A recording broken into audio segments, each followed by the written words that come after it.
রাজনীতি কি মত প্রকাশের স্বাধীনতার মঞ্চ নাকি হুমকি আর হামলার আখড়া? কে করছে অস্থিরতার রাজনীতি আর কারাই হচ্ছে তার শিকার? আর কিভাবে বা থামবে এই অশুভ পরিস্থিতি? মধুমতি ব্যাংক পিএলসি নিবেদিত নতুন বাংলাদেশে আপনাদের সবাইকে স্বাগত জানাচ্ছি। আজ হবে এই বিষয়ের চুলচেরা বিশ্লেষণ। আপনাদের সঙ্গে আছে আমি রিশাদ হাসান, দেখছেন নিউজ 24। আর আজকে আমাদের সঙ্গে স্টুডিওতে অতিথি হিসেবে উপস্থিত আছেন আমার সঙ্গে, ঠিক আমার ডান পাশে রয়েছেন ডক্টর সাজিদুল হক রুবেল, সম্পাদক বাংলাদেশ কমিউনিস্ট পার্টি সিপিবি। আপনাকে স্বাগত। এবং তার পাশাপাশি কিছুক্ষণের মধ্যে আমাদের সঙ্গে আরও দুজন অতিথি উপস্থিত হবেন। রয়েছেন আব্দুল হান্নান মাসুদ, সিনিয়র যুগ্ম মুখ্য সমন্বয়ক জাতীয় নাগরিক পার্টি এনসিপি, এবং ডক্টর সাখাওয়াত হোসেন সায়ন্থ, সাধারণ সম্পাদক ও রাজনৈতিক বিশ্লেষক G9। আমরা একটু শুরুতেই চলে যেতে চাই, যেহেতু আজকে ডাকসু নির্বাচনের প্রচার প্রচারণার শেষ দিন এবং রাত 10টায়, আর অল্প কয়েক মিনিটের মধ্যেই শেষ হবে এই প্রচার প্রচারণার সময়টা।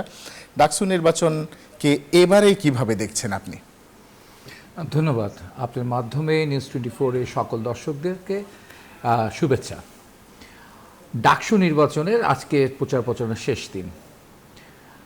নিঃসন্দেহে আমাদের এই নতুন প্রজন্মের ছেলেমেয়েরা তাদের শিক্ষা প্রতিষ্ঠানে ছাত্র সংসদ পেতে যাচ্ছে, এখন পর্যন্ত তাই তো মনে হচ্ছে, সেদিকে আগাচ্ছে ঘটনা। এবং এটি অনেক বছর পর একটা সুযোগ, বিশেষ করে এর মাঝখানে অনেকগুলো প্রজন্ম কেটে গেছে।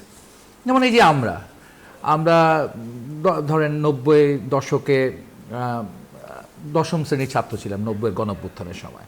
এরপর আমরা ছাত্র রাজনীতি করেছি, দীর্ঘ সময় অপেক্ষা করেছি ডাকসুর জন্য। ডাকসু নির্বাচন আমরা পাইনি, আমাদের পরেও অনেকে পায়নি। একটা দীর্ঘ সময়ের পর মাঝখানে বিগত সরকারের আমলে একটা লোক দেখানো হোক বা সেখানে অনেক ধরনের অভিযোগ ছিল, কারচুপি ছিল, নানান প্রক্রিয়ার ভিতর দিয়ে একটা ডাকসু হয়েছে। তারপর আবার ডাকসুর কোনো খবর নাই। 18 সালের পর একটা ডাকসু হয়েছিল, এরপর আবার দীর্ঘদিন পরে ডাকসু হচ্ছে। ফলে এই ক্ষেত্রে আমরা সাবেক ছাত্র আন্দোলনের কর্মী হিসেবে যেটা মনে করি, যে এইটা যেন আবার একটা লোক দেখানো এক পিস, যে 10 বছর পর আবার আর একটা ডাকসু হবে, তাহলে কিন্তু আসলে অভিষ্ট লক্ষ্যে পৌঁছানো যাবে না। এই ডাকসুর মাধ্যমে ঢাকা বিশ্ববিদ্যালয়ের ছাত্রছাত্রীদের মধ্যে থেকে যে নেতৃত্ব বেরিয়ে আসবার কথা, যা অতীতে বেরিয়ে আসতো 50-এর দশক, 60-এর দশক, 70 দশক, 80-এর দশক, এমনকি 90 দশকের গোড়াতেও বেরিয়েছিল, সেটা কিন্তু আর বেরোচ্ছে না। বিগত প্রায় 34 বছরের একটা বন্ধাত্ব রয়েছে। আমরা তো এর ভিতরে অনেকগুলো সরকারকে দেখেছি, কিন্তু সেই কোনো সরকারি ডাকসু নির্বাচন দিতে পারেনি। এটা দিতে না পারার কারণ কি মনে হয়? আসলে কি সরকার কি সরাসরি বা যেই দল ক্ষমতায় থেকেছে সে কি আসলে এই ডাকসু নির্বাচনকে নিজের প্রতিদ্বন্দ্বী মনে করেছে কিনা? প্রথমত আমরা যে সময় সরকারে ছিল যারা, আমরা তাদেরকেই এই দায়িত্ব তাদের ঘাড়ি চাপাতে হবে। কারণ তারা যখন সরকারে ছিল, তাদের সদিচ্ছা থাকলে, ঠিক আছে, তারা উদ্যোগ গ্রহণ করলে এই গণতান্ত্রিকভাবে এই যে ছাত্র রাজনীতির যে হচ্ছে সুষ্ঠু ধারা, সেই সুষ্ঠু ধারাকে অক্ষুণ্ণ রাখা যেত। কিন্তু সুষ্ঠু ধারাকে অক্ষুণ্ণ রাখা যায়নি, কারণ এখানে হচ্ছে ছাত্র সংসদের নির্বাচন হয়নি। বরঞ্চ আমরা দেখেছি এক ধরনের বড় দলগুলো, বিশেষ করে শাসক দলগুলো লেজুর ভিত্তি করা এক ছাত্র রাজনীতি চাষ হয়েছে। এবং সেই চাষের মধ্যে দেখা গেছে অনেক সময় অনেক মেধাবী ছাত্রছাত্রীরা সেই ছাত্র আন্দোলনে বা ছাত্র সংগঠন সমূহ করতেও তারা একরকমের অনীহা তাদের মধ্যে প্রকাশিত হয়েছে। এবং বলা যায় এক ধরনের পলিটিক্যাল অ্যাপ্যাথির চাষ দীর্ঘদিন ধরে, কয়েক যুগের পর যুগ ধরে বিশ্ববিদ্যালয় ক্যাম্পাসগুলোতে হয়েছে। ফলে সেখানে আদর্শ ভিত্তিক যে ছাত্র রাজনীতি, সেই ন্যায়নিষ্ঠ যে রাজনীতি, সেটা কিন্তু নষ্ট হয়েছে। তার বদলে হচ্ছে লেজুর ভিত্তিক রাজনীতি হয়েছে, হল দখলের রাজনীতি হয়েছে, এবং নানান রকম রাজনীতির মধ্য দিয়ে ছাত্র রাজনীতির আসল যে ফ্লেভারটা পাওয়ার কথা ছিল, এবং সেটার মধ্য দিয়ে যে একটি নতুন প্রজন্ম তৈরি হওয়া দরকার, এক ঝাঁক নেতৃত্ব তৈরি হওয়ার কথা ছিল, সেটা দীর্ঘ সময় ধরে হয়নি। এখনও যে এই একটি নির্বাচনের মধ্যে দিয়ে সব কিছু বদলে যাবে তা নয়, তবে প্রক্রিয়াটা শুরু হলো, এটা একটা সাধুবাদের বিষয়। যদিও এখানে হচ্ছে নানা রকম হচ্ছে অভিযোগও ছিল, নানান প্রক্রিয়াও ছিল, নানান ঘটনাও ছিল, সমস্ত কিছু মিলিয়েও তারপর বলি যে ভালো মন্দ মিলিয়ে হচ্ছে যাত্রাটা তো শুরু হলো আর কি। এমনিতে আপনি কি মনে করেন যে তখনকার যে ছাত্র রাজনীতি বা আপনারা ইতোপূর্বে যে ডাকসু দেখেছেন বা যেই নেতৃত্ব বেরিয়ে এসেছে, এখনকার যে প্যানেলগুলো দিয়েছে বা যেমন যারা প্রার্থী হয়েছে, তাদের ভিতরে কি সেরকম নেতৃত্বের ছায়া বা ছাপ কিছু দেখতে পান? এখনকার মধ্যে স্বতঃস্ফূর্ততার একটা বহিঃপ্রকাশ আছে। স্বতঃস্ফূর্ততার আগে হচ্ছে যারা ডাকসুতে নির্বাচিত হতেন আর কি, ছাত্র সংগঠন থেকে যারা হচ্ছে মনোনীত হতেন আর কি, তাদের একটা দীর্ঘ সময় ছাত্র আন্দোলনের অংশগ্রহণের একটা অভিজ্ঞতা থাকতো, একটা রাজনৈতিক চর্চা থাকতো। সেই জায়গাটাতে অনেক ক্ষেত্রে এই ক্ষেত্রে যারা প্রার্থী তাদের সরকারের ক্ষেত্রে 2-4 জন 10 জন ছাড়া বা বিশেষ 2-1টা ছাত্র সংগঠন ছাড়া সকলেই কিন্তু হচ্ছে বলা যায় এই অঙ্গনে অনেকটাই হচ্ছে গিয়ে নবীন, এবং নবীন থাকার কারণে আরেকটা হয় কলুষতাও কম। ঠিক আছে, আগে হচ্ছে গিয়ে খুব নিয়মিত বিশেষ করে সরকারি ছাত্র সংগঠনের সাথে যারা সম্পৃক্ত থাকে বিভিন্ন যুগে বিভিন্ন সময়, তারা যে সমস্ত হচ্ছে গিয়ে মাল প্র্যাকটিসগুলো করেন, আমরা এই বর্তমান যে জেনারেশন যারা আজকে হচ্ছে নির্বাচনে প্রতিদ্বন্দ্বিতা করছে তাদের ক্ষেত্রে তো আমরা সেই ম্যাল প্র্যাকটিসটা এখনও পুরোপুরি তাদেরকে গড়ে উঠতে দেখি না আর কি। হয়তো ভবিষ্যৎটা দেখা যাবে যে ভবিষ্যতে কি হয়। ধন্যবাদ। আমাদের সঙ্গে এইমাত্র যুক্ত হয়েছেন আব্দুল হান্নান মাসুদ, সিনিয়র যুগ্ম মুখ্য সমন্বয়ক, জাতীয় নাগরিক পার্টি এনসিপি। আপনাকে ধন্যবাদ আমাদের সঙ্গে স্টুডিওতে উপস্থিত হওয়ার জন্য। আমরা যদিও আমাদের আজকের আলোচনার বিষয় হামলা, হুমকি, অস্থির রাজনীতি, কিন্তু আমরা শুরুর দিকটায় সামান্য একটু ডাকসু নির্বাচন নিয়ে আলাপ করতে চাই। একেবারেই দুয়ারে কড়া নাড়ছে ডাকসু নির্বাচন। আমরা দেখেছি এনসিপির ফেসবুক ভেরিফাইড ফেসবুক পেজ থেকেও একটি পোস্ট দেওয়া হয়েছে নাহিদ ইসলামের কথা বলে। আমাদের প্রশ্ন হচ্ছে যে যেই সব প্রার্থীকে বিভিন্ন রাজনৈতিক দল সাপোর্ট করছে তারা কি পরবর্তীতে নির্বাচিত হওয়ার পর রাজনৈতিক দলগুলোর পারপাস সার্ভ করবে কিনা? ধন্যবাদ। আসলে বাংলাদেশের দীর্ঘ ছাত্র রাজনীতিতে হচ্ছে আপনার দীর্ঘ সময়কালের এই যে ডাকসু ইলেকশন হয়েছে বা ডাকসু ইলেকশন, ছাত্র সংসদ ইলেকশনগুলোতে অধিকাংশ ক্ষেত্রে হচ্ছে রাজনৈতিক দলের প্রতিনিধিরাই হচ্ছে তাদের ছাত্র সংগঠনের নেতৃবৃন্দই মূলত হচ্ছে ডাকসুর সহ ছাত্র সংসদগুলোতে নির্বাচিত হতো। এই যে 90-এর দশক পর্যন্ত বা হচ্ছে আরও বলতে গেলে হচ্ছে পরবর্তী সময়ে আপনার এর আগে পরে প্রত্যেকটা কলেজও ইলেকশন হতো, সরকারি কলেজগুলোতে ইয়েতে। বাট এগুলো এক সময় এসে স্পেশালি আপনার 90-এর গণঅভ্যুত্থানের পর এসে বিএনপি সরকারের সময় থেকে এটা বন্ধ করে দেওয়া হয়েছে। 19 বছর পর ডাকসু ইলেকশন হয়েছে, 29 বছর পর ডাকসু ইলেকশন হয়েছিল, সেখানে নূর ভাই নির্বাচিত হয়েছিলেন। মূলত বাংলাদেশে এখন একটা কালচার তৈরি হয়েছে ডাকসু কেন্দ্রিক যে কালচারটা, এটা হচ্ছে কে কত বেশি শিক্ষার্থী বান্ধব, যতটা না দল বান্ধব, দল বান্ধবের চাইতে শিক্ষার্থী বান্ধব তার গুরুত্ব পাচ্ছে। তো রাজনৈতিক দলগুলো এখনো আমরা বের হয়ে আসতে পারি না যে হচ্ছে ছাত্র রাজনীতিটা একেবারে হচ্ছে স্বতন্ত্র স্বাধীন করে দিব। এই জায়গায় যে বের হয়ে না আসার কারণে দেখা যাচ্ছে প্রত্যেকটা রাজনৈতিক দলই ছাত্র সংসদ নির্বাচনে, ডাকসু নির্বাচনের ক্ষেত্রে ভূমিকা রাখছে। প্রত্যেকে যেমন হচ্ছে বিভিন্ন জেলা থেকে জেলার বিভিন্ন রাজনৈতিক দলের জেলা নেতৃবৃন্দ তার জেলায় যে সকল শিক্ষার্থী ঢাকা বিশ্ববিদ্যালয়ে আছে তাদের পরিবারকে ফোন দিচ্ছে, তাদেরকে ফোন দিচ্ছে যেন হচ্ছে বাবা আমাদের প্রার্থীকে ভোট দাও। তো মূলত এটা একটা ন্যাশনাল ইলেকশনের মতো, মানে সারা দেশে একটা ক্যাম্পেইন হচ্ছে। শুধু যে ক্যাম্পেইনটা ইয়ারতেই হচ্ছে, ঢাকা বিশ্ববিদ্যালয় ক্যাম্পাসে হচ্ছে, এর সাথে রিলেটেড লোকজন মধ্যে হচ্ছে তা না, সারা দেশব্যাপী ক্যাম্পেইন হচ্ছে। যেখানে ঢাকা বিশ্ববিদ্যালয়ের শিক্ষার্থীদের কেউ ফ্যামিলি থাকে সেখানেও ক্যাম্পেইন হচ্ছে। এই জায়গায় এটা খুব বলা দুরূহ ব্যাপার এখন এই সময় এসে। আপনি যদি 90-এর আগে পরে বলতেন, অথবা 2019-এর ইলেকশনের আগেও বলতেন, তাহলে হচ্ছে কি তখন ছাত্র সংগঠনগুলো মূলত রাজনৈতিক দলকেই সার্ভ করতো এবং তারা নির্বাচিত হয়েও রাজনৈতিক দলগুলোকেই সার্ভ করতো আর কি। এই সময়ে এসে শিক্ষার্থীদের এমন একটা মনস্তাত্ত্বিক চাপ আছে, মনস্তাত্ত্বিক এমন পরিবর্তন আছে, তারা চাইলেও শুধু দলকে সার্ভ করতে পারবে না।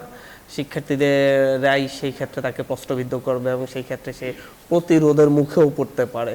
কারণ বাংলাদেশে এমন ছাত্র রাজনীতি বা হচ্ছে ছাত্র রাজনীতির প্রতি অ্যাট্রাক্টেড। মাসুদ, আপনার কাছে আমরা আমাদের আরেকটা প্রশ্ন আছে, সেটা হচ্ছে চীন থেকে আপনাদের প্রতিনিধি দল ফিরেছে, ফেরার পর থেকে আমরা তাদেরকে খুবই চুপচাপ দেখতে পেয়েছি। তাদের তেমন কোনো কার্যক্রম, কথাবার্তা কোথাও লক্ষ্য করা যাচ্ছে না, বিশেষ করে গণমাধ্যমে।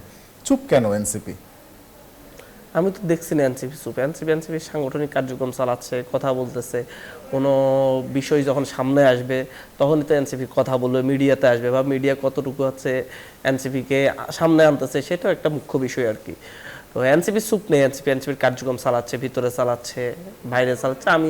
আমি এখনই তো হচ্ছে একটা প্রোগ্রাম করে আসলাম আমার অফিস থেকে, এরপর হচ্ছে সারাদিন অফিসে ছিলাম, আমাদের আহ্বায়ক অফিসে ছিলেন, কার্যক্রম করতেছেন, এবং আমাদের উত্তরাঞ্চল মুখ্য সংগঠক তার অঞ্চলে আছেন, দক্ষিণাঞ্চলের মুখ্য সংগঠক তার এলাকায় গিয়েছেন, আমরা যাও প্রত্যেকের কাজগুলো চালাচ্ছে।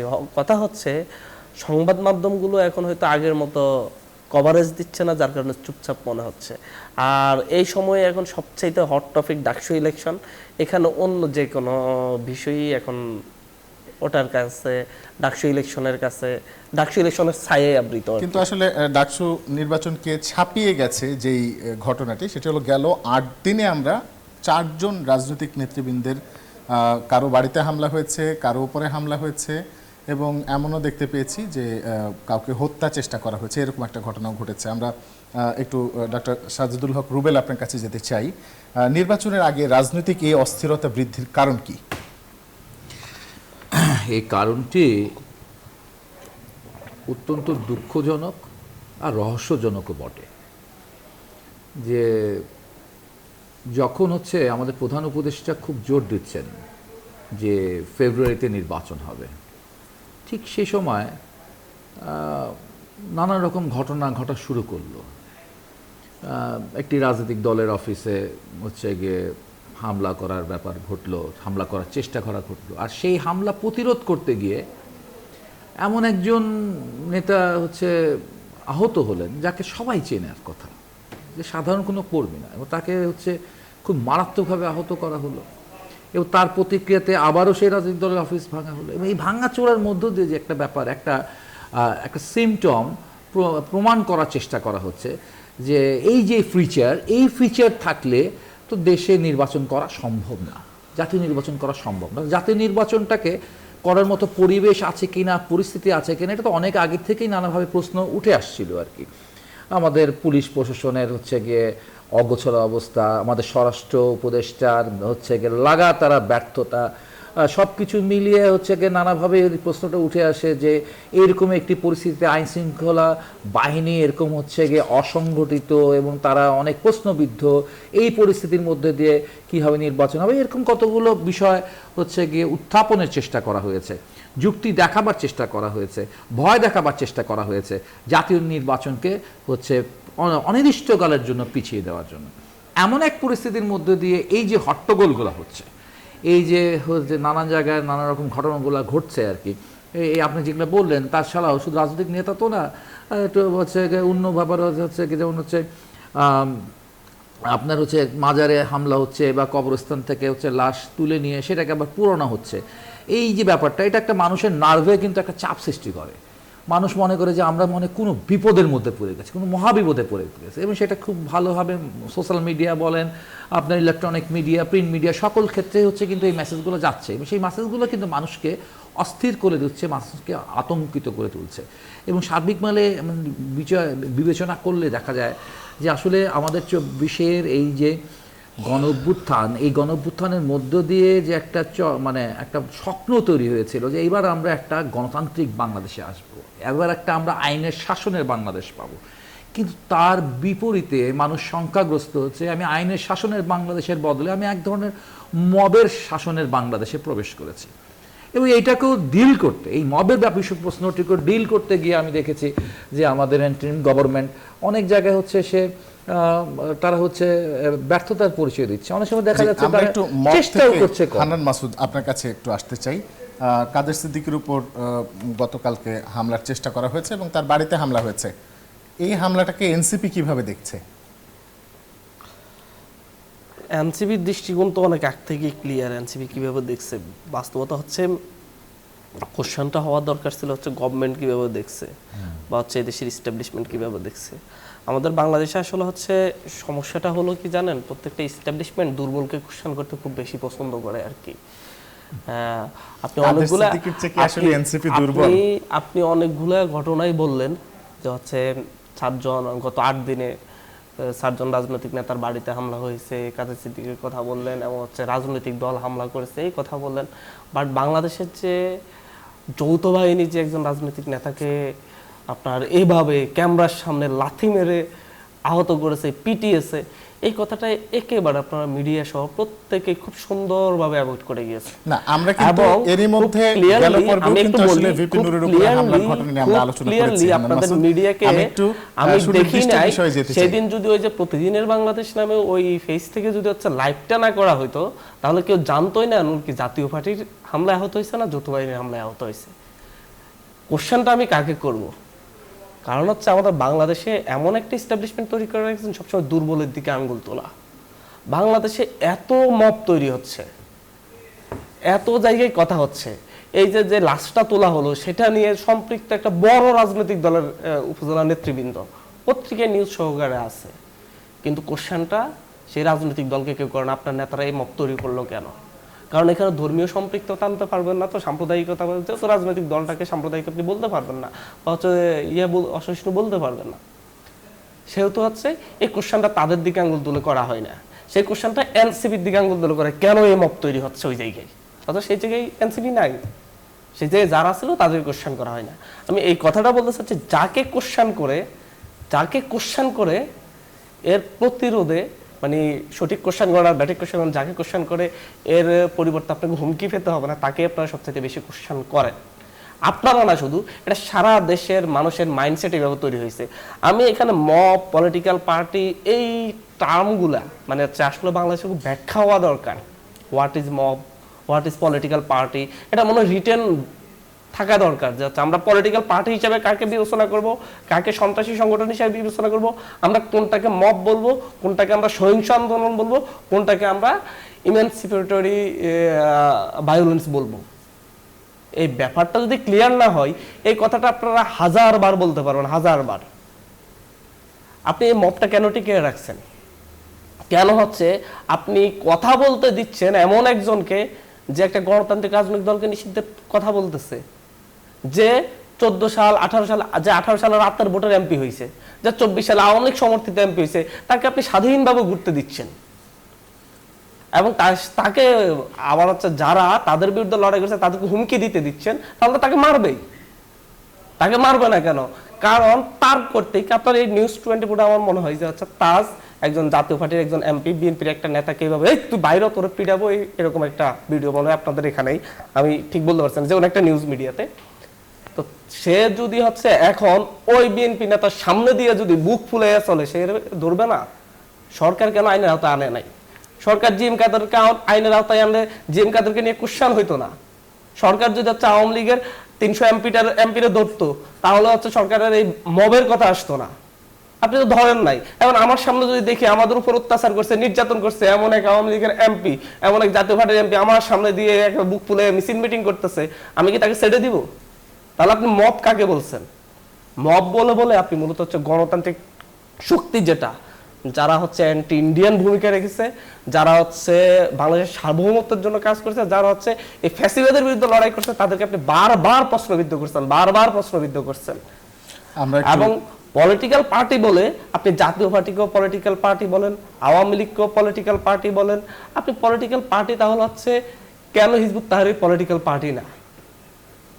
আপনি হিজবুত তাহরিরের পলিটিক্যাল পার্টি বলেন না, নিষিদ্ধ ঘোষিত সন্ত্রাসী সংগঠন বলে আপনি রিপোর্ট করেন, কিন্তু আওয়ামী লীগের ক্ষেত্রে শুধু আওয়ামী লীগ লিখে আপনি কেন হচ্ছে করেন, সংবাদ করেন, নিউজ করেন। এরশাদের ক্ষেত্রে আপনি বললেন যে হচ্ছে স্বৈরাচার এরশাদ, কিন্তু শেখ হাসিনার ক্ষেত্রে কেন আপনি প্যাসিস্ট শেখ হাসিনা লিখেন না? কারণ বাংলাদেশে আপনারা এই যে এই এস্টাবলিশমেন্টটা এই দ্বন্দ্বটাকে টিকিয়ে রাখতে চাই। এই দ্বন্দ্ব যতদিন টিকিয়ে রাখতে পারবে ততদিন বাংলাদেশকে ওই যে ব্রিটিশদের মতো ডিভাইড অ্যান্ড রুল, ভাগ করা শাসন করা, সেই নীতি অবলম্বন করা হয়েছে। আপনি বাংলাদেশে এই যে আওয়ামী লীগের সাথে জড়িত বাংলাদেশে প্রায় হচ্ছে 18 কোটি মানুষের মধ্যে আমার মনে বাধ্য হয়ে অবাধ্য হয়ে বাংলাদেশে প্রায় অর্ধেকের বেশি জনগোষ্ঠী আওয়ামী লীগের সাথে ছবি তুলতে হয়েছে, আওয়ামী লীগের বাসায় যাইতে হয়েছে, রাজনীতি করতে হয়েছে, মিছিলে যাইতে হয়েছে। তাদের সবাইকে আপনি সন্ত্রাসী বানাই দিবেন? আপনি কারণ হচ্ছে এখন প্রত্যেকের দিকে কোশ্চেন তুলতে হচ্ছে, কারণ একটা ছবি দেখে তুই তো আওয়ামী লীগ করতি। আবু বাকের মজুমদার যে হচ্ছে আওয়ামী লীগ পতনে সামনে থেকে ভূমিকা রাখছে, তারা আপনি ছাত্রলীগ বানাইতে পারতেছেন? ফার্স্ট ইয়ারে কবে ছাত্রলীগের এক প্রোগ্রামে দাঁড়ানো দেখছেন? কারণ আপনি ঠিক করেন, আপনি কাদেরকে সন্ত্রাসী বলবেন, কাদেরকে আওয়ামী লীগের বিচার আওতায় আনবেন, এটা আপনি রাষ্ট্র ঠিক করে দেয়নি যে আমি এই 10,000-কে সন্ত্রাসী বলবো। আমরা একটু আমাদের সঙ্গে বিভাজন করে আরেকজন অতিথি একটা তৈরি করতে পারেন আর কি। ডাক্তার সাখাওয়াত হোসেন শান্ত, চেয়ারম্যান জি9 এবং বিশিষ্ট রাজনৈতিক বিশ্লেষক। আমরা আপনার সঙ্গে আমরা একটু কথা বলবো, কিন্তু তার আগে আমরা মধুমতি ব্যাংক পিএলসি নতুন বাংলাদেশে নিচ্ছি ছোট্ট একটা বিরতির পর যখন ফিরবো তখন হামলা হুমকির অস্থিরতার রাজনীতি নিয়ে আলোচনা চলবে। সঙ্গে থাকুন।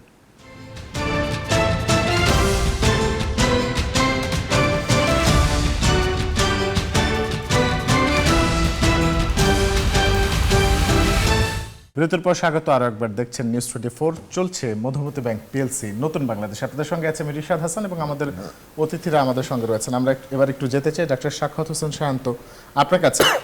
আমরা দেখতে পেয়েছি গেল 8 দিনে 4 জন নেতাকর্মীর উপর হামলা হয়েছে। আমার মনে হয় আলাদা করে আর নতুন করে আমরা নামগুলো না বলি, আমরা সবাই জানি আসলে কাদের উপরে হামলা হয়েছে। তো এই হামলা কারা চালাচ্ছে, রাজনৈতিক উদ্দেশ্যটা কি? আপনাকে ধন্যবাদ জানাচ্ছি। আর আমার সঙ্গে আলোচনায় দুজন সহ আলোচক আছেন এবং যারা শুনছেন সবার জন্য শুভেচ্ছা জানাচ্ছি এবং আমার দেরিতে অংশগ্রহণের জন্য দুঃখ প্রকাশ করছি।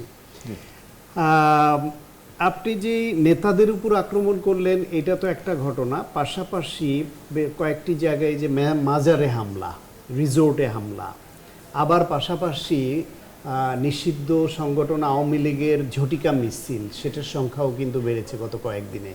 ফলে সব মিলিয়ে অস্থিরতা বেড়েছে। এখন নির্বাচন ঘোষণার পরে, তারিখ মানে রোডম্যাপ ঘোষণার পরে, এবং সরকার যখন নির্বাচন যে কোনো মূল্যে করতে চায় এরকম একটা পজিশনে চলে গেছে, সেই সময়ে এইখানে এই নানান রকমের এই যে সহিংসতা এবং উশৃঙ্খলতা তৈরির পেছনে দুইটা গ্রুপের দুইটা উদ্দেশ্য থাকতে পারে, মানে পলিটিক্যাল সিগনিফিকেন্স এটা ওই জায়গায় হতে পারে। একটা গ্রুপ হচ্ছে যারা মনে করে যে নির্বাচনটা একটু পেছালে কোনো না কোনোভাবে তাদের হয়তো লাভ হবে, এই মনস্তত্ত্ব যাদের মধ্যে কাজ করে, যদিও এটা একটা ভুল মনস্তত্ত্ব। সেই কারণে তারা চাচ্ছে হয়তো তারা নির্বাচন ভণ্ডুল করতে চায় না, পরিস্থিতি তৈরি করে নির্বাচন পেছাতে চায়।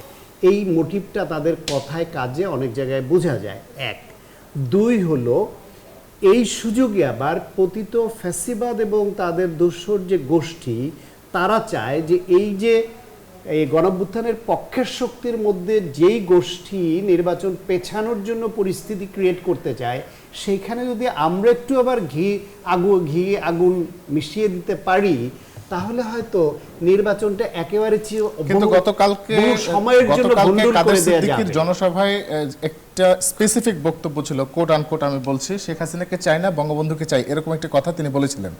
তারপরেও কি আপনি মনে করেন যে ফ্যাসিবাদের দোসররা এই হামলা চালিয়েছে বা চালাতে পারে? না, আপনি আমার কথাটা বুঝাতে পারিনি। যে এই যে সামগ্রিকভাবে যে আমি একটা ওই হামলার কথা বলছি না, ওভারঅল যে পরিস্থিতিটা, উত্তপ্ত পরিস্থিতিটা তৈরি হচ্ছে, সেখানে একটা পক্ষ হলো নির্বাচন পেছানোর জন্য একটা পরিস্থিতি তৈরি করতে চায়।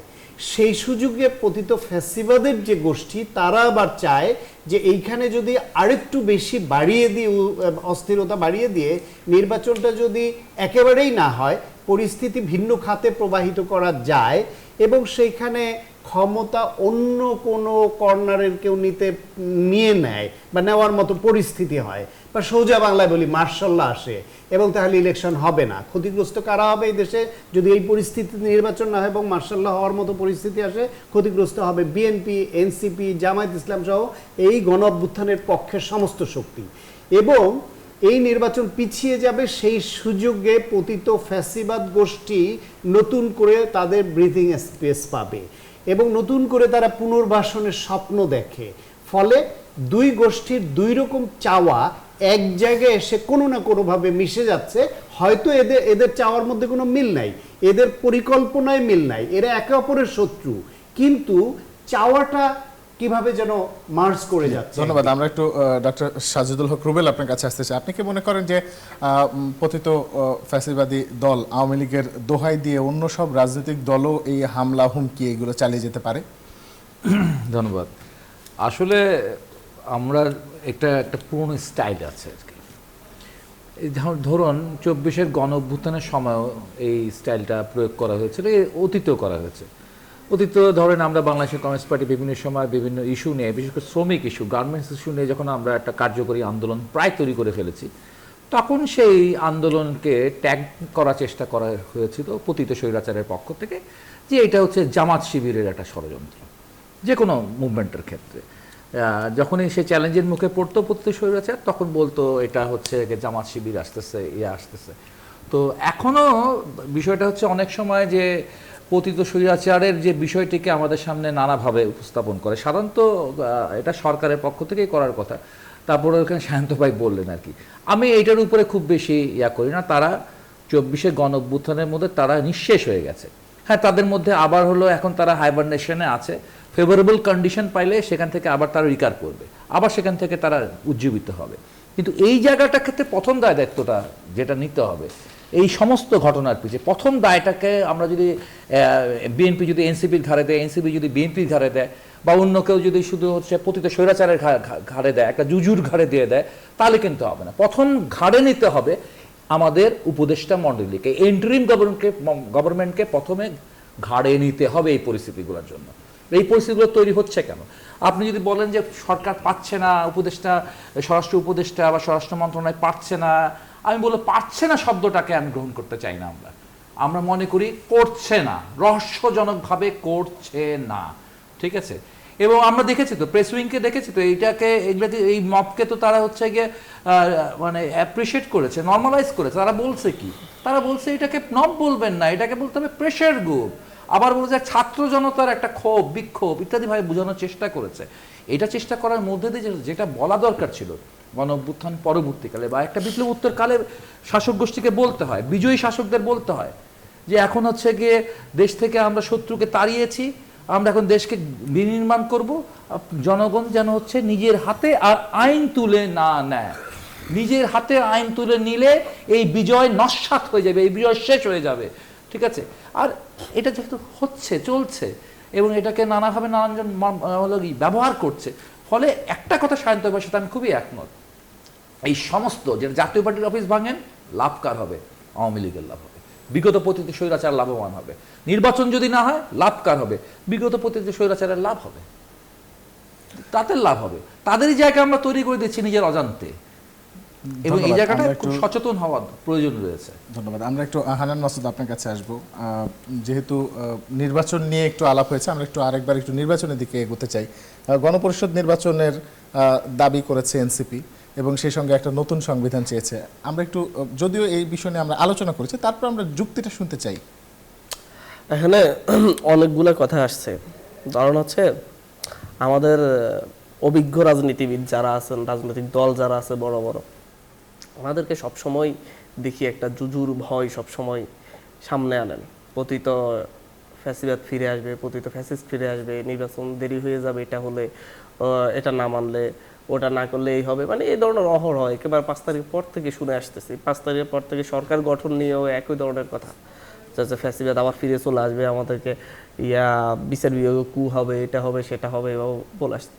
কথা হচ্ছে বিষয়টা এমন যে হচ্ছে আপনি একটি ঘরের দরজা জানলা সব খোলা রেখে দিয়েছেন, বন্ধ করতে চাইলাম, বন্ধ করতে দিলেন না, দিচ্ছেন না। এরপরে বারবার বলতেছেন এই বাতাস আসতেছে কেন, বাতাস আসতেছে কেন, বাতাস আসা বন্ধ করো। ইস্যুটা এইরকম হয়ে গেল। অনেক ক্ষেত্রে দেখা যাচ্ছে শুধু দরজা জানলা খোলা না, অনেক ক্ষেত্রে বেড়াও খুলে ফেলছে, যে হচ্ছে এরপরও চিল্লাচ্ছে এই বাতাস চলে আসবে, বাতাস চলে আসবে, এটা বন্ধ করতে হবে। আমাদের মানে হচ্ছে ফ্যাসিস্ট ফিরে আসবে না, না আসার জন্যে আপনি কোন কোন কাজ প্রক্রিয়া অবলম্বন করেছেন? প্রথম থেকে বলছি যে আমরা যখন বললাম যে হচ্ছে ফ্যাসিস্টের দোষর আপনার রাষ্ট্রপতিকে আমরা রাজনৈতিক ঐক্যমতের ভিত্তিতে যেভাবে আমরা নতুন সংবিধান বাড়িয়ে নতুন সরকার বসাতে পেরেছি, রাষ্ট্রপতিকে সরান। রাষ্ট্রপতিকে সরাইলে এখন যে উত্তেজনা প্রতিদিন সকাল বিকাল শুনতে হয় যে আর্মি কু করতেছে, এটা করতেছে, আবার আওয়ামী লীগকে আর্মি ফিরিয়ে আনতেছে, এই যে সকাল বিকাল একটা উত্তেজনা, এক্সাইটমেন্ট তৈরি করে রাখছেন, রাষ্ট্রপতি সরাইলে এখন আর সেই এক্সাইটমেন্ট থাকতো না। কিন্তু আপনি সেটা সরাইতে দেন নাই, কি হবে? এখন আবার ফ্যাসিস্ট ফিরে আসবে ইয়াকে সরাইলে, চুপ্পুরে সরাইলে, চুপ্পু থাকতে হবে, চুপ্পুকে ছাড়াবো না। কারণ ওই যে সেদিন আমাদের মনে জিয়া হাসান একজনের লেখা দেখলাম যে হচ্ছে এই রাষ্ট্রপতি হওয়ার সময় নাকি হচ্ছে কয়েক হাজার কোটি টাকা খরচ করছে রাষ্ট্রপতি বানানোর জন্য, এবং এই রাষ্ট্রপতিকে টিকাইয়া রাখার জন্য আবার 5 তারিখের পর আবার 1000 কোটি টাকা খরচ করা হয়েছে বিভিন্ন ধরনের মাধ্যমে, এবং যাদের পকেটে গেছে তারা প্রত্যেকেই এই রাষ্ট্রপতিকে রাখার জন্য উঠে পড়ে লেগছে। আমরা বলতেছি যে হচ্ছে বাংলাদেশের যে যে কাদের পক্ষের পকেটে কারণে গেল সরকার যারা রাখতে চাচ্ছে তাদের যেটা সরকারের পক্ষ থেকে যারা রাখতে চাচ্ছে তাদের পকেটে বিনিয়োগকারী আর গেছে। নিলোকারী, বিনিয়োগ এটা বুঝতে বিনিয়োগ পারলে- করছে বুঝতে এবং এই পারলে ব্যাপারে সুবিধা হতো। এবারে খুব ভালোভাবে স্পষ্টত উনি লিখেছেন। আমার কাছে এখন তাই মনে হচ্ছে, মানে ওনার লেখা না, তখন না, বিশ্বাস না, না হইলো, আপনার ধারণা এখন ঠিক। মনে হচ্ছে এরকম হয়েছে। আমি এখন লেখার কথা থেকে বলছি যে আচ্ছা। এরপর হচ্ছে আসল ধরন হচ্ছে এই যে জুলাই সনদ নিয়ে একটা অভ্যুত্থান হয়ে গেল, অভ্যুত্থান পরবর্তীতে একটা সাংবিধানিক সংস্কার হবে, পরিবর্তন হবে, এই পরিবর্তন আইনি ভিত্তি লাগবে, জুলাই ঘোষণাপত্র হবে, এটা আইনি ভিত্তি লাগবে, সংবিধান আসতে হবে, কারণ সবার ইয়া দরকার। আপনার হচ্ছে যারা এই আন্দোলনে অংশগ্রহণ করছে তাদের ইন্ডেমনিটি দরকার নাই, কোটি কোটি মানুষের ইন্ডেমনিটি দরকার নাই যারা রাস্তায় নামছে। আপনি বলতেছেন প্রথম থেকে না জুলাই ঘোষণাপত্র কোনো আইনি ভিত্তির প্রয়োজন নাই, এবং আইনি ভিত্তি শেষ পর্যন্ত আপনি দিতেই দিলেন না। তারপর বললেন যে ফ্যাসিস্ট ফিরে আসবে, আসলে আবার আমরা সবাই হুমকির মুখে পড়বো। আপনি তো জুলাই ঘোষণাপত্র যেদিন আইনি ভিত্তিতে দেন নাই, আইনি ভিত্তি নিতে দেন নাই, সেদিনই আপনি তো আমাদের ফাঁসি নিশ্চয়তা তৈরি করে ফেললেন। আমরা বিপদে পড়বো না কিসে পড়বো?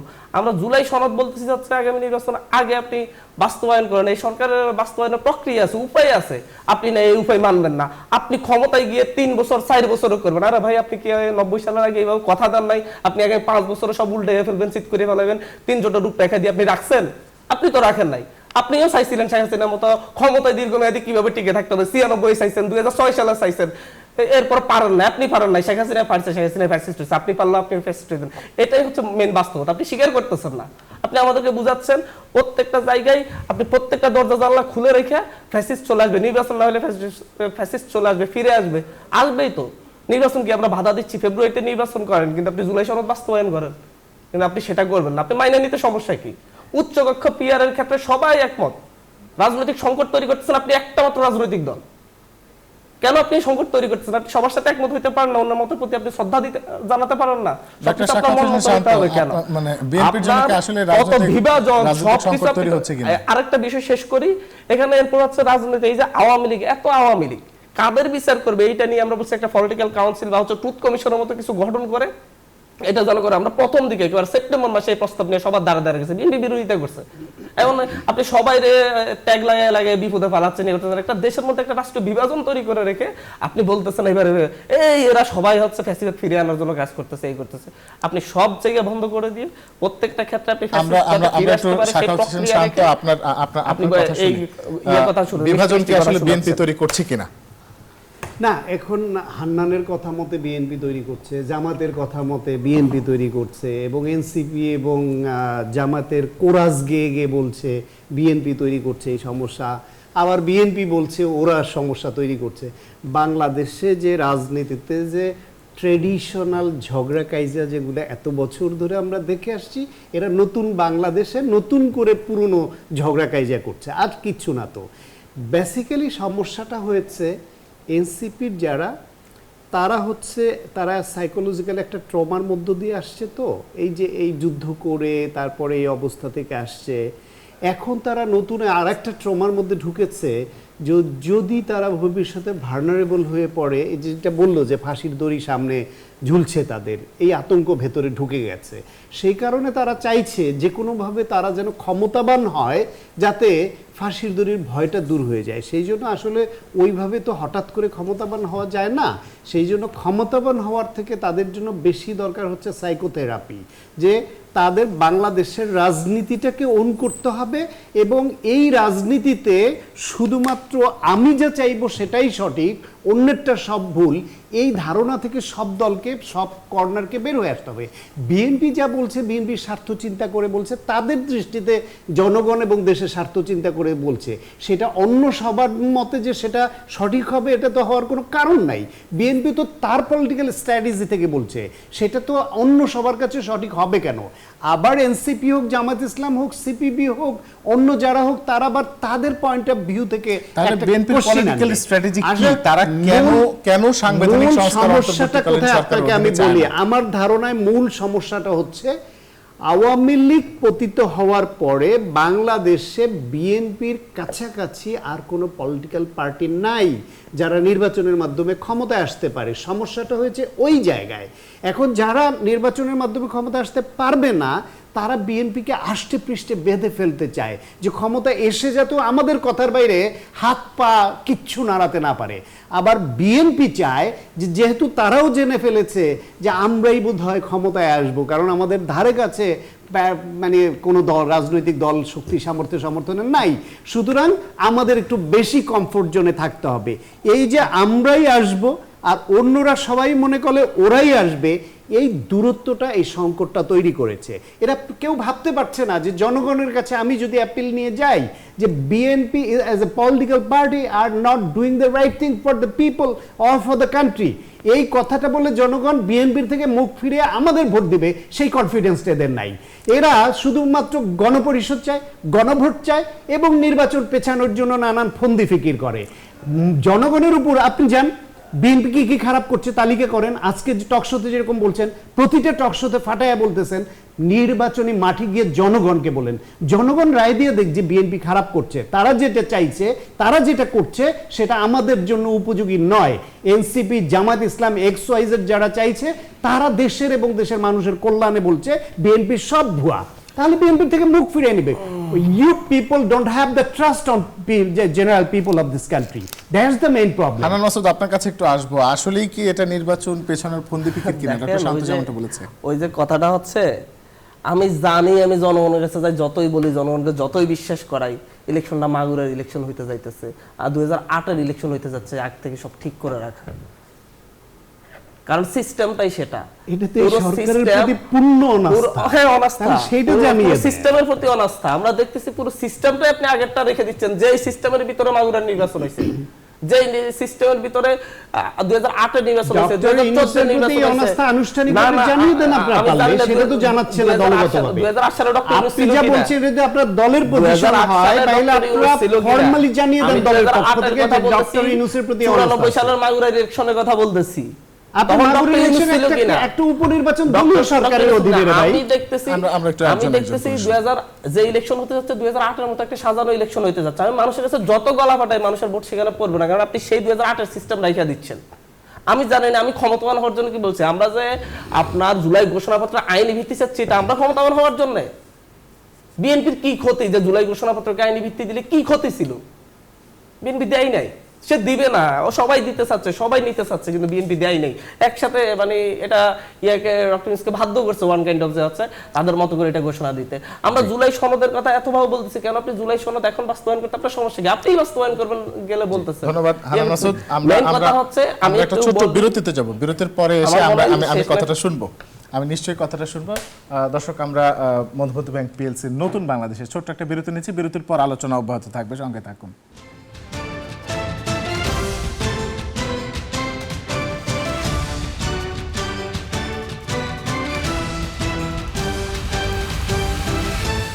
বিরতির পর স্বাগত আর একবার, দেখছেন নিউজ 24 চলছে মধুমতি ব্যাংক পিএলসি নতুন বাংলাদেশ। আপনাদের সঙ্গে আছে রিশাদ হাসান। আমরা কথা বলছিলাম নির্বাচন নিয়ে, আমরা কথা বলছিলাম আরও বেশ কিছু ইস্যু নিয়ে। আমরা একটু ডক্টর সাজিদুল হক রুবেল আপনার কাছে যেতে চাই। জাতীয় পার্টি নিষিদ্ধের দাবি কতখানি যৌক্তিক, আপনি কি মনে করেন? ধন্যবাদ। আমি এটা বারবার কয়েকটা জায়গায় বলেছি, আবার এটা বলতে রিপিট করছি আপনাদের এই অনুষ্ঠানে। দেখেন, গত 14 বছর সারা পৃথিবীতে গণতন্ত্রের জন্য, স্বৈরতন্ত্রের বিরুদ্ধে পৃথিবীর বিভিন্ন দেশে দেশে কিন্তু এরকম স্বতঃস্ফূর্ত গণ অভ্যুত্থান হয়েছে। এবং সেই স্বতঃস্ফূর্ত গণ অভ্যুত্থানের মধ্য দিয়ে কিন্তু ধরেন মিশরের কথা, তাহরির স্কোয়ারের কথা আমরা সবাই জানি। সেখানে হোসনি মোবারক ফিরে আসে নাই, কিন্তু সেখানে ফ্যাসিজম ফিরে এসেছে। টিউনিশিয়া বেন আলী ফিরে আসে নাই, কিন্তু ফ্যাসিজম ফিরে এসেছে, ফ্যাসিজম ফিরে এসছে। এবং এখনও আমরা মনে হচ্ছে যে প্রায়োরিটির দিক দিয়ে, যেটা আমার অত বেশি প্রায়োরিটি পাওয়া দরকার নাই, সেই আলোচনা, সেই কাজ, সেই বিষয়টার মধ্যে আমরা যেন ঢুকে যাচ্ছি বারবার। আপনি দেখবেন যে এই 14 বছরে পৃথিবীর যে সমস্ত জায়গায় স্বতঃস্ফূর্ত গণ অভ্যুত্থান হয়েছে, তার সবকটা দেশে প্রায় ব্যর্থ, সবকটা দেশে ব্যর্থ, একটা মাত্র দেশ ছাড়া, সেই দেশটার নাম হচ্ছে শ্রীলঙ্কা। শ্রীলঙ্কার সাথে পৃথিবীর অন্য দেশ, মিশরের সাথে, সিরিয়ার সাথে, লিবিয়ার সাথে, ইউক্রেনের সাথে, জর্জিয়ার সাথে পার্থক্যের জায়গা কোথায়? পার্থক্যের জায়গা হলো একটাই, সেটা হচ্ছে শ্রীলঙ্কা তাদের কনস্টিটিউশনাল যে প্রসেস সেটা তারা অনগোয়িং রেখেছিলেন। এবং অনগোয়িং রেখে ওখানে কিন্তু রাজাপাকসে ওখানকার রাজা পাকসের ছেলে কিন্তু নির্বাচনে অংশগ্রহণ করেছে, কিন্তু ফলাফলটা কি এসছে? আগের নির্বাচনে শ্রীলঙ্কার আগের নির্বাচনে কিন্তু বাংলাদেশের মতো ভুয়া 24 নির্বাচনের মতো আমিডামি নির্বাচন হয়নি। সেখানে মানুষ তাদেরকে ভোট দিছিল, 45% ভোট ফ্রিডম পার্টি রাজাপাকসে পেয়েছিল। কিন্তু এরপরে গণ অভ্যুত্থান পরে যখন নির্বাচনে জনগণের মুখোমুখি হলো রাজাপাকসের দল, তারা মাত্র পেল 3%। তার বিপরীতে তখন যারা 3% পেয়েছিল সেখানকার জেবিপি বামপন্থী রাজনৈতিক দল 3% থেকে তারা 45% লাভ দিচ্ছে এবং তারা সরকার গঠন করেছে, তারা ক্ষমতায় এসেছে। ফলে আমাদের এই জায়গায়, এবং সেখানে কোনো সংস্কার হয় নাই। কিন্তু টিউনিশিয়া দেখবেন এই সংস্কার প্রসেস নিয়ে টিউনিশিয়া এবং মিশরে সবচেয়ে বেশি আলোচনা হয়েছে। রিফরমেশন হয়েছে। এবং ওরাও কিন্তু, মিশরও কিন্তু একজন নোবেল লরিয়েট, শান্তিতে নোবেল লরিয়েট, তার নাম হচ্ছে এল বেরোদি, তাকে দায়িত্ব দিয়েছিল এই মিশরকে হচ্ছে গিয়ে পুনরুদ্ধার করবার জন্য। কিন্তু পুনরুদ্ধার মিশর হয় নাই। মিশরে এখনো হচ্ছে গিয়ে অগণতান্ত্রিক, এখনো ওখানে নির্বাচন নাই, এখনো সেখানে বাক স্বাধীনতা নাই, সেখানে এখনো হচ্ছে পুলিশি নির্যাতন চলছে, রাষ্ট্রের হচ্ছে নির্যাতন নিপীড়ন যা ছিল তাই চলছে। তো ফলশ্রুতিতে আমাদের হচ্ছে গিয়ে বাঁচার একটা পথ আছে, সেটা হচ্ছে জনগণের উপর আস্থা রাখতে হবে, জনগণের কাছে ফিরে যেতে হবে, জনগণের ম্যান্ডেট দিতে হবে। একটা জাতীয় সনদ করলেন, সেটা ধরেন এলএফও করে দিলেন, একটা লিগ্যাল ফ্রেমওয়ার্ক করে দিলেন, আইনগত ব্যাপার, যেটা হান্নান মাসুদ বলছেন। বলার পর তারপর কি হবে? তারপর একটা নির্বাচন হবে, ধরেন গণপরিষদের নির্বাচন। তো গণপরিষদ নির্বাচন বিএনপিতে জনপ্রিয় রাজনৈতিক দল হয়, বা যে রাজনৈতিক দল হয় জনপ্রিয় রাজনৈতিক দল, তারা যদি জাতীয় সনদকে মানে আপন না করে থাকে, তারাই তো ভোটে জিতবে। ওই এলএফও তো চেঞ্জ হয়ে যাবে। ওই এলএফ এর মধ্যে এমন কোন এলএফ নাই যেটা পরবর্তী সংসদ বাধ্য হবে সেটা মানতে, এমন কোন আইনই হয় না। আমরা হান্নান মাসুদ এবং ডক্টর সাখাওয়াত হোসেন দুজনের কাছে একটু যেতে চাই শেষ পর্যন্ত। আসলে এই জুলাই সনদের আইনি ভিত্তির সিদ্ধান্ত আপনারা কি নেবেন যখন এটা একেবারে সম্পূর্ণরূপে বাস্তবায়ন হয়ে যাবে, বা জুলাই সনদ সম্পূর্ণভাবে ঘোষণা হয়ে যাবে, তখন আসলে শেষ পর্যন্ত আপনার সিদ্ধান্ত কি, মানে কোন সিদ্ধান্তে যাবেন? তাই হচ্ছে যারা এই অভ্যুত্থানকে লালন করে, ধারণ করে, যারা এই অভ্যুত্থানের মধ্য দিয়ে পরিবর্তনের স্বপ্ন দেখে, তাদের প্রত্যেককে নিয়ে যদি হচ্ছে আপনার জুলাই সনদ আইনি স্বীকৃতি না পায়, যদি দেশের সাংবিধানিক সংস্কার নিশ্চিত না হয়, তাহলে তো তাদের সবাইকে নিয়ে সেই সংস্কার নিশ্চিত করার জন্য এই সরকারের উপর চাপ সৃষ্টি করা হবে, রাস্তায় নামা হবে। এর বাইরে কিছু নেই। ভাই যে কথা বললেন যে হচ্ছে টিউনিশিয়া, সিরিয়া, লিবিয়া কিংবা হচ্ছে মিশর, এই জায়গাগুলাই আবার ফ্যাসিলিটি ফিরে আসছে, কারণ ওই জায়গাগুলো আসলে কোনো সংস্কার হয় নাই। কিন্তু পক্ষান্তরে শ্রীলঙ্কায় কিন্তু অনেকগুলো অর্থনৈতিক সংস্কার, সামাজিক সংস্কার, সাংবিধানিক সংস্কার হয় নাই, ঠিক আছে, কারণ সেখানে নির্বাচনী প্রক্রিয়া, দুদক প্রক্রিয়া বাংলাদেশে বাংলাদেশের মতো এত জটিল ছিল না শ্রীলঙ্কা। ধন্যবাদ। আমাদের সময় একেবারে সংক্ষিপ্ত। আমরা ডক্টর সাখাওয়াত, আপনার কথা একটু সংক্ষেপে শুনি। এই সব বেশি পেঁচাইতে গেলে, বেশি প্যাচ মারতে মারতে এক সময় কিন্তু তার ছিঁড়ে যায়। কারোই বেশি পেঁচানো ভালো না। বিএনপি বড় দল, তাদের যতটুকু সম্ভব উদার হওয়া সেটা হওয়া উচিত, এবং অনেক ক্ষেত্রে হয়েছে। শুরুতে অনেক কিছুর ব্যাপারে তারা একমত ছিল না, অনেকখানি ছাড় দিয়েছে। আর ছোট দলগুলো যারা শুধু সংখ্যা গুণে 30টা দল আলোচনায় করেছে, 30টা দলের মধ্যে 24টা দল উচ্চকক্ষে পিআর চায়, এটা ব্যাপক প্রচারণার বিষয়। এখন আপনি বাংলাদেশে 30টা দল কেন? আপনি তো সাংবাদিকতা করেন, অ্যাঙ্করিং করেন, আপনি একটা না এখন বলতে বলে 15টা দলের নাম বলতে পারবেন কিনা? I have a doubt. সুতরাং আপনি শুধু সংখ্যা দিয়ে 24টা 30টা সব দল, এই গান কত গাইবেন? তার থেকে বাদ দিয়ে এইসব যতটুকুতে 84টা বিষয় একমত হয়েছে সব দল, এই 84টা নিয়ে একমত হয়ে নির্বাচনে যান, তারপর জনগণের কাছে গিয়ে বলেন যে আমাদেরটা সেরা, বাকিদেরটা ভুয়া। দেখেন জনগণ কি রায় দেয়। আমরা একেবারে শেষ পর্যায়ে চলে এসেছি। আপনাদের সবাইকে আমাদের স্টুডিওতে উপস্থিত হওয়ার জন্য ধন্যবাদ। আমাদের এই আলোচনা, আমাদের এই প্রশ্ন চলতেই থাকবে, কারণ পরিবর্তন শুরু হয় আলোচনায়। সবাই খুব ভালো থাকুন, সুস্থ থাকুন, সুন্দর থাকুন। মধুমতি ব্যাংক পিএলসি, নতুন বাংলাদেশ দেখুন প্রতি রবি থেকে বৃহস্পতি। শুভরাত্রি।